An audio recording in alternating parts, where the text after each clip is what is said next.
Добрый вечер, это программа «Итоги дня» на Якутии-24. Прямой эфир, в студии работает Влад Давыдов. Смотрите сегодня. Вакцинация продолжается. Первый компонент получили уже больше 30 тысяч якутян. Модернизация первичного звена Якутии получила 10 новых автомобилей для нужд здравоохранения. Транспорт направят в районы. Алмазы Анабара помогают Арктике. Какие совместные проекты будут реализованы? Что сделано и что предстоит? Как работает программа переселения в Ленске? Успех якутского искусства. Работы модельера Варвары Филипповой и ее студентки высоко оценили на международном фестивале в Бероне. Сезон катания на коньках в Покровске обустраивают ледовые катки в 2 местах города. Сюжет из Хангаласского района.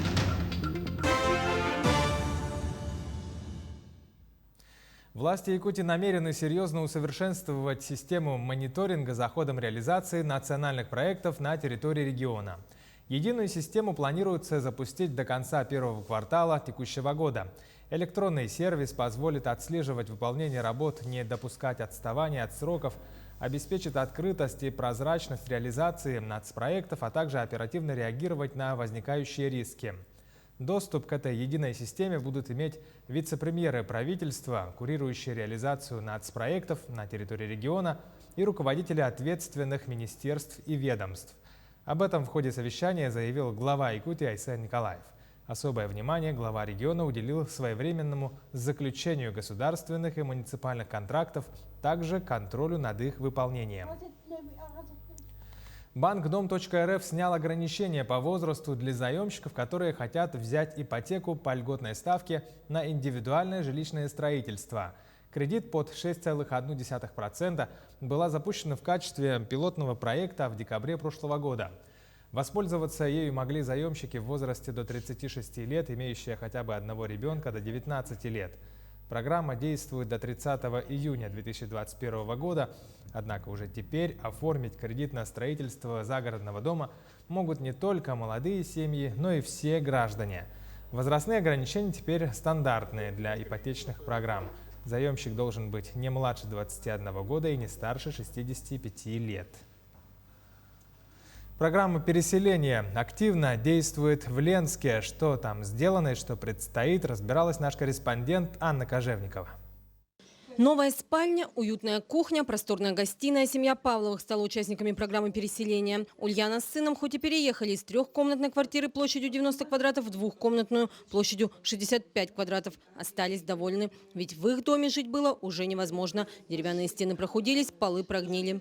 Сделали комиссию у нас, конечно, говорю спасибо комиссии, когда на тот момент была Климина, Батышева, вообще молодцы. Сделали комиссию они. И все, и мне звонят, как бы, готовы ли вы в ближайшее время переехать. Видим, какие дома строятся красивые, и, говорю, и балконы, и расцветка шикарная. И все, и получается, нам позвонили в феврале, и в мае вот мы получили ключи. Пришли сразу, понравилось сразу все. Ульяна сама выбирала планировку квартиры. Ей хотелось, чтобы балкон был в комнате, а не в кухне. На итог у нее 2 балкона. Такие привилегии выбирать жилплощадь – редкость для участников программы переселения в других регионах. Но в Ленске городская мэрия старается создать для каждого максимально комфортные условия. Этап переселения 2020 года будет завершен 31 декабря 2021 года. По этапу 2020 года программа предусмотрена расселить 278 жилых помещений. В рамках реализации программы по этапу 2020 года дирекцией жилищного строительства Республики Саха-Якутия приобретено 71 жилое помещение.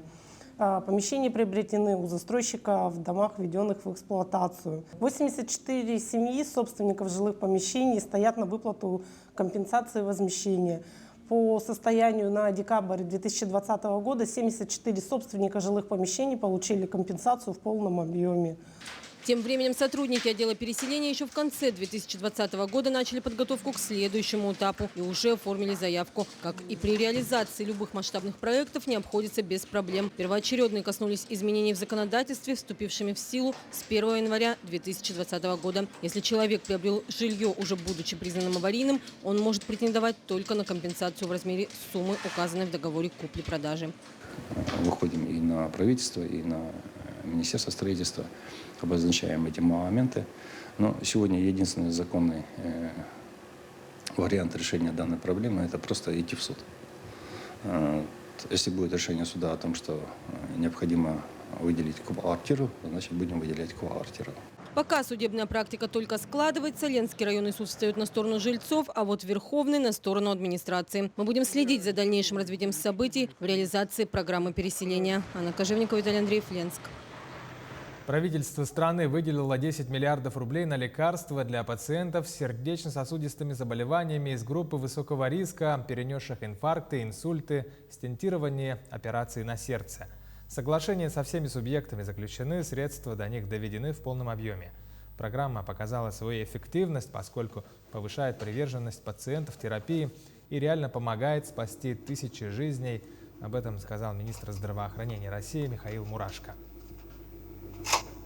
По программе модернизации первичного звена здравоохранения Якутия получила 10 новых автомобилей УАЗ «Патриот». В торжественной обстановке ключи от новых машин вручили главным врачам центральных районных больниц республики. По решению главы региона Айсена Николаева, прибывшие машины прежде всего распределят по северным и арктическим районам. Репортаж Ульяны Шагиной. Новые автомобили марки УАЗ «Патриот» не оснащены специальным оборудованием и в первую очередь рассчитаны для оказания первичной медико-санитарной помощи. Для этого новую технику адаптировали для работы в сложных условиях Крайнего Севера. Это машины для первичного звена. Они медицинским оборудованием не оснащены. Они предназначены для лекарственного обеспечения, для того, чтобы вызова на дом выполнять, внутрирайонные перевозки больных, сидячих, конечно, для первичного звена, для ФАПов, участковых больниц, для врачебных амбулаторий.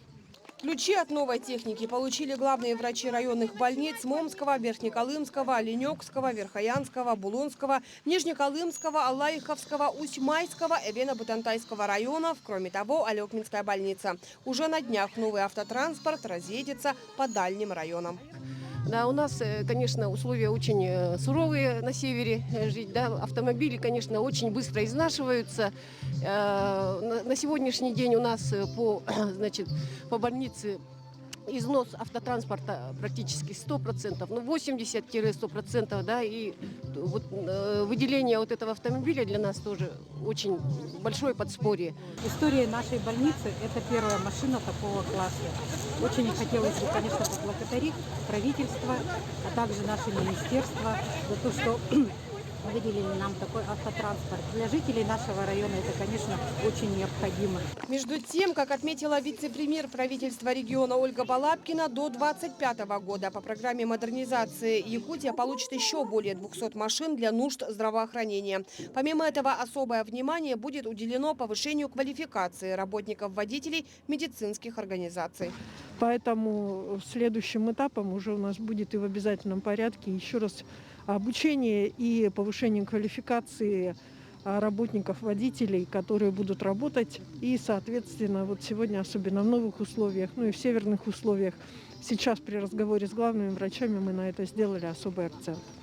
Напомним, 2021 год объявлен главой региона Айсеном Николаевым годом здоровья. В рамках этого особое внимание в республике будет уделено переформатированию системы медицинской помощи, как профилактической, так и превентивной медицины, отметила министр здравоохранения Елена Борисова. Помимо новой техники, районы Крайнего Севера увезут и оборудование для телемедицинских консультаций. Ульяна Шагина, Георгий Григорьев, Якутск.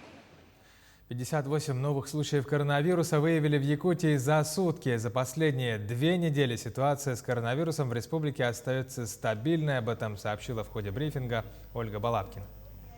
Несмотря на то, что количество больных, заразившихся, по данным управления Роспотребнадзора, остается в пределах цифры 50-60 человек последние 2 недели, тем не менее количество тяжелых больных не уменьшается на наших койках. Соответствующие меры принимаются и учреждениями здравоохранения, и соответствующими оперативными штабами на местах, в зависимости от того, где сегодня подобного рода большее количество тяжелых заболевших. Тем временем почти 50 тысяч доз вакцины от ковид поступило в Якутию. Вакцинация активно проводится как в Якутске, так и во всех районах республики. Первый компонент получили 31 055 человек, вторую вакцинацию прошли 14 324 человека. Отмечается, что в 44 медорганизациях республики развернуто 156 пунктов вакцинации, созданы 111 мобильных бригад. К другим темам 5500 наблюдателей будут следить за прозрачностью выборов в Государственную Думу. Общественная палата республики организовала региональный общественный штаб независимого наблюдения. В него войдут члены Общественной палаты региона, представители общественных советов муниципалитетов, независимые эксперты и гражданские активисты. Накануне состоялся совет, где сформированы списки бригадиров общественного наблюдения. В марте эти бригады пройдут обучение от московских преподавателей, после чего начнется работа по созданию списка наблюдателей. Работаем совместно с Общественной палатой Российской Федерации, с независимым общественным мониторингом и будем готовить пул наблюдателей. Наблюдателями у нас могут быть любые граждане Российской Федерации, независимо от своих политических предпочтений, участия в политических партиях. Это могут быть любые активные граждане. Сейчас у нас подготовлен уже график. Мы будем наблюдателей готовить. 9-10 у нас пройдет семинар для наших активистов. И потом до 15 июня мы будем готовить наших наблюдателей, проводить обучение во всех районах нашей республики. Компания «Алмазы Анабара» подписала соглашение о сотрудничестве с арктическими улусами республики. В рамках этого будут реализованы социально-экономические проекты в ряде населенных пунктов. Подробнее Дмитрий Тымыров. Ежегодно дочернее предприятие акционерной компании «Алроса» общество «Алмазы Анабара» подписывает соглашение о социально-экономическом сотрудничестве с 5 районами региона, в рамках которого ведутся работы по развитию и поддержке населенных пунктов Арктики. В 2019 году было подписано соглашение, и на этом соглашении мы в Ивано-Франковском улусе построили котельное хозяйство на Шипах. Это оригинальный такой проект, которого практики в ЖКХ нету. В 2020 году подписались, и у нас на сегодня начался работа по благоустройству Ивано-Франковского улуса.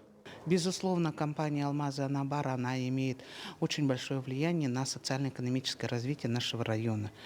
Во-первых, это и привлечение местного населения к производственной деятельности. У нас очень много молодых людей стремятся на работу в «Алмазы Анабара». Напомним, общество «Алмазы Анабара» в 2017 году подписало единые долгосрочные соглашения с арктическими районами, где они ведут хозяйственную деятельность, которые действуют на весь срок действия лицензии компании. И сегодня «Алмазы Анабара» подписала соглашение о сотрудничестве на 2021 год, в рамках которого они собираются направить на социально-экономическое развитие улусов около 109 миллионов рублей. Каждый год мы подписываем приложение к нему с определением сумм и мероприятий. Мне кажется, что это даже не основное, основное, как сегодня главы совершенно справедливо отмечали, что мы стараемся жить вместе с нашими администрациями, вместе с жителями улусов, именно как добрые соседи, в рамках чего мы стараемся помогать друг другу на каждодневной основе. По словам глав районов, благодаря этим соглашениям сегодня развиваются села в арктических районах, строятся социальные объекты, а также благоустраиваются территории. Так как «Алмазы Анабара» работают на территории Желендинского национального наследия, мы включили еще в этом году расходы на проведение оптоволокна до села Желенда. То есть в конце 2021 года оптоволокно должно появиться в поселке Желенда, то есть он будет уже оцифрован. Так же, как отметил генеральный директор «Алмазов Анабара», в будущем такие соглашения подпишутся с Булунским и Жиганским районами. Дмитрий Тымыров, Илья Сыромятников, Якутск. В промышленном округе города Якутска состоялось отчетное собрание Евгения Григорьева и руководителей ведомств. Это последнее мероприятие в череде отчетов мэрии перед округами столицы. На собрании исполняющий обязанности мэра города выступил с докладом об итогах 2020 года. перед жителями промышленного округа, а также рассказал о задачах на перспективу. Так, за 2020 год было построено более 23 километров дорожного полотна по разным округам города, при этом большая часть расходов бюджета была направлена на реализацию социальных программ и проектов. Касательно задач на этот год Евгений Григорьев обозначил самые важные. Среди приоритетов расселение по программе ветхого и аварийного жилья, кроме того, продолжение строительства и ремонта дорог в городе. Мы берем амбициозную для себя цель к 2032 году, к 400-летию Якутска, избавиться от ветхого аварийного жилья в принципе. Не должно быть двухэтажных деревянных домов. Это главная задача. Мы в целом начинаем большую работу. В этом году мы начнем ремонт улицы Бабушкина, в следующем году улица Чеченко. В планах есть дорога 50 лет Советской армии. В общем, мы будем работать методично в этом направлении. Не стало режиссера национальной вещательной компании «Саха» Любови Золотаревой. В начале 80-х годов судьба привела ее на якутское телевидение. Это был золотой век развития национального вещания. Расцвет новых жанров, дебюты ведущих и авторов, эксперименты в программировании эфирного вещания. Любовь Васильевна Золотарева, первый профессиональный режиссер телевидения, работала режиссером литературного альманаха «Сарел», трудилась в программе «Ал-Лукмас» с известными журналистами Еленой Мироновой, Семеном Ермолаевым, Евдокией Избековой. Также Любовь Золотарева работала в детских передачах, программе «Кепсе», ток-шоу «Харах-Далыгар» и многих других знаменитых проектах. Просто даже не верится, потому что это была настолько влюбленная в жизнь человек, настолько творческая. Она вообще высокопрофессиональный человек, работала во всех жанрах. Наверное, нет человека, который бы с ней не работал в нашей компании. И с кем бы она делилась своим опытом, своим отношением к делу, своей требовательностью. То есть она всегда старалась, чтобы мы делали свою работу очень профессионально. На якутском телевидении она вошла в плеяду родоначальников становления жанра телевизионного спектакля, игрового фильма и документального кино. Весь коллектив национальной вещательной компании «Саха» скорбит и приносит свои глубокие соболезнования родным и близким Любови Васильевны Золотаревой.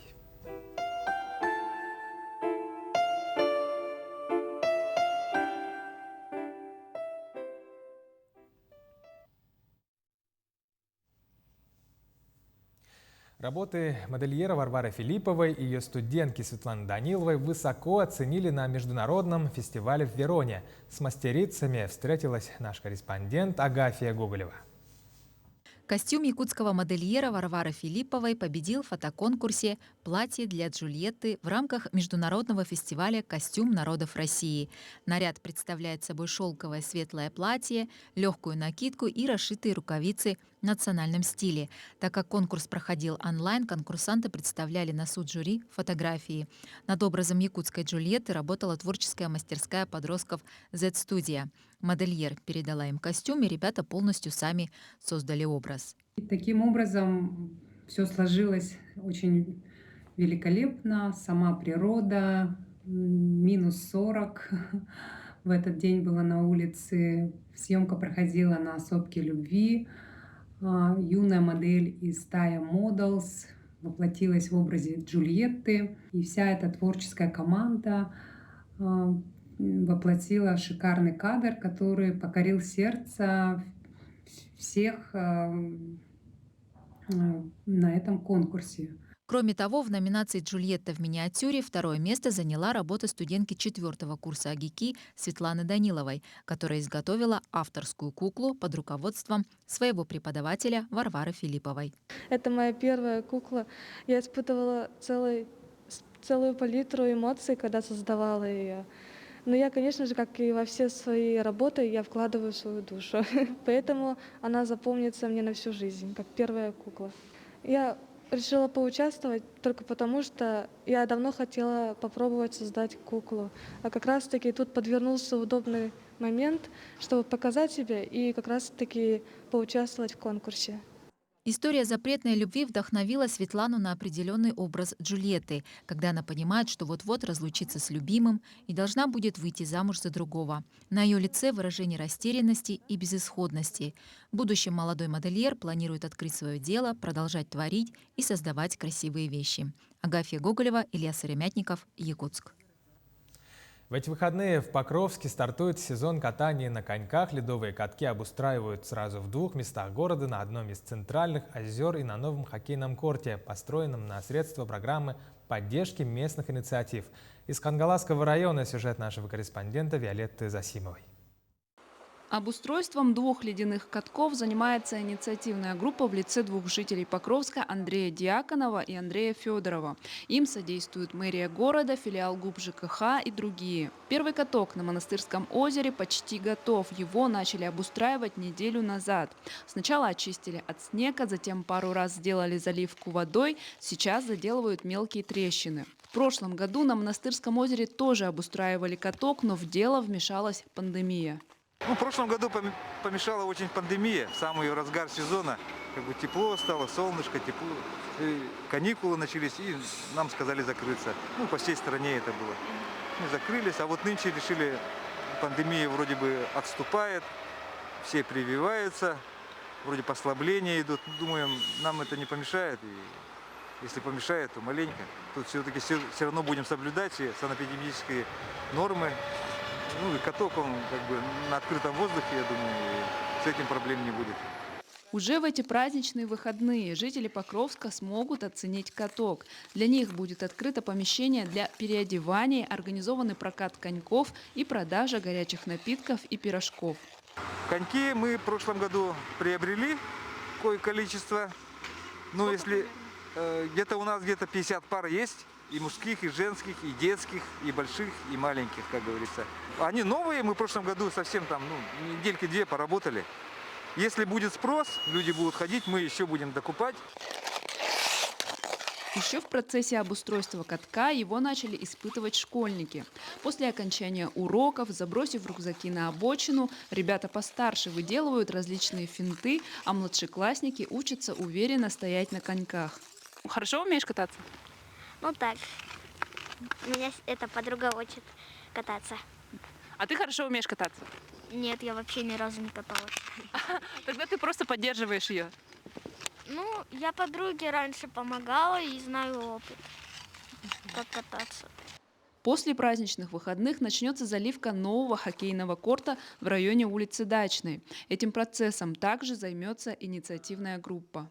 Виолетта Засимова, Федор Тарасов, Хангаласский улус. Таковы итоги дня сегодня. Смотрите Якутию 24 каждый день и будьте в курсе.